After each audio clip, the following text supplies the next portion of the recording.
Marie-France Lidoine, bonjour. Bonjour. C'est votre première participation au Salon de Gélin. Oui. Comment avez-vous connu ce salon? Par l'intermédiaire de mon éditeur, Monsieur Philippe Boulot à Besançon, qui m'a parlé de Denise Arnoux et de ce salon et qui m'a dit pourquoi pas. Voilà, tout simplement. On ne vous connaît pas. Est-ce que vous pouvez nous parler de votre parcours d'écrivain? Alors, mon parcours d'écrivain vient déjà du fait que j'étais professeur de lettres, ce qui est des fois assez classique. Donc j'ai toujours écrit. J'ai déjà obtenu 2 prix de poésie du temps de ma folle jeunesse, lorsque j'avais une trentaine d'années. Et de temps en temps, j'ai écrit des nouvelles et à chaque fois, j'obtenais un prix. J'ai eu un prix de poésie à Besançon, un prix des poètes de l'Est à Strasbourg. Alors je me suis dit, tiens, un jour ou l'autre, quand tu auras le temps, tu iras un peu plus loin. Au lieu d'écrire des nouvelles et des poèmes, tu écriras peut-être des romans. Voilà. Et donc j'écris depuis la retraite, il y a une dizaine d'années déjà cette fois.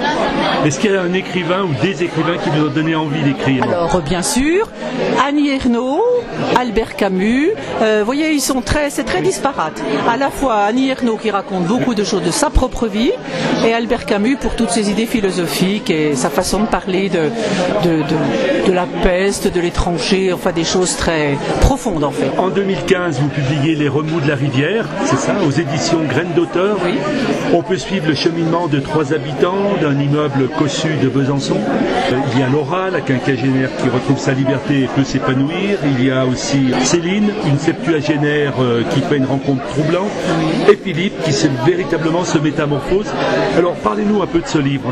Alors ce livre-là est lié quand même à plusieurs personnes que je connaissais, dont je me suis inspirée, qui habitaient vraiment dans un immeuble, mais c'est pas tout à fait le même, car il faut toujours se méfier quand même de ne pas être trop indiscret. Et ces 3 personnes m'ont fait vraiment réfléchir parce que c'est un immeuble qui était cossu et ces 3 personnes ont vécu à peu près en même temps des drames. Alors, soit des drames assez officiels, soit des drames intérieurs, des crises intérieures dont ils se sont sortis. Et c'est dans ce livre que j'ai voulu montrer que malgré les apparences, on a des fois des secrets et que c'est des fois assez douloureux, mais qu'on peut toujours s'en sortir. Voilà. Vos personnages sont réels en partie. Inspirés de la réalité toujours. J'ai beaucoup de mal à inventer, j'ai pas une imagination débordante. Il faut que ce soit ancré dans un paysage que je connais, avec des événements politiques que je connais et des spectacles que je connais aussi. Voilà. En 2019, vous avez publié Le Retour des Clarines, toujours aux mêmes éditions, c'est-à-dire Graines d'auteur. Au moment de la retraite, donc on se sent un peu inutile quand les enfants sont élevés, la routine s'installe, etc. Anne décide de retourner dans son village natal. Pour faire quoi? Racontez-nous un peu, Marie-France Lidoine. Oui, voilà, en effet. Cette dame, elle a 62-63 ans, elle est en retraite depuis 5 ans parce qu'elle a pu partir à 58 ans. Et puis, tout d'un coup, elle se dit, mais qu'est-ce que je fais? J'ai des petits-enfants, d'accord, j'ai un mari, d'accord, mais il se passe plus rien dans ma vie. On attend de moi que je fasse de la garde d'enfants, que je fasse des confitures, que je sois gentille, mais je voudrais encore agir.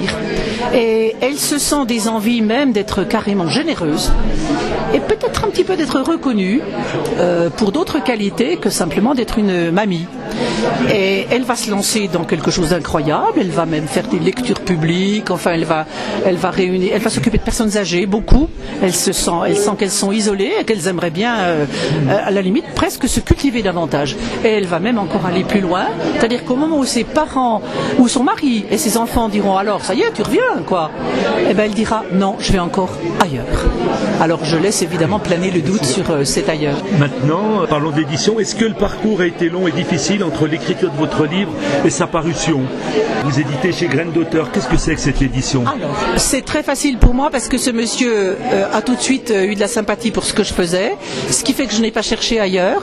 C'est en effet quand même une sorte d'auto-édition, mais ce monsieur, Philippe Boulot, qui est à Graines d'auteur, aidé d'un ami, fait quand même une sélection rigoureuse. C'est-à-dire qu'il ne va pas se contenter d'autobiographie ou de petits romans à l'eau de rose. Il est très exigeant et Et moi, ça m'a plu. Et il a une façon aussi de présenter les livres, de chercher des couvertures originales avec des reproductions de tableaux, si bien que nous avons une relation quasiment amicale et que je ne veux pas chercher ailleurs pour mon 3e livre. D'accord. Pour terminer, effectivement, est-ce que vous avez un autre projet d'écriture? Voilà, c'est en route, bien sûr. C'est la suite de celui que je viens de faire paraître, Retour aux Clarines, car mes amis, il y a à peu près déjà un assez grand nombre à Besançon, m'ont demandé la suite. Ils se demandent ce que va devenir cette dame qui s'appelle Anne, et ils sont très intrigués par la suite du livre. Eh bien, les lecteurs attendent avec impatience cette suite. Voilà, Merci beaucoup. Merci à vous. Merci.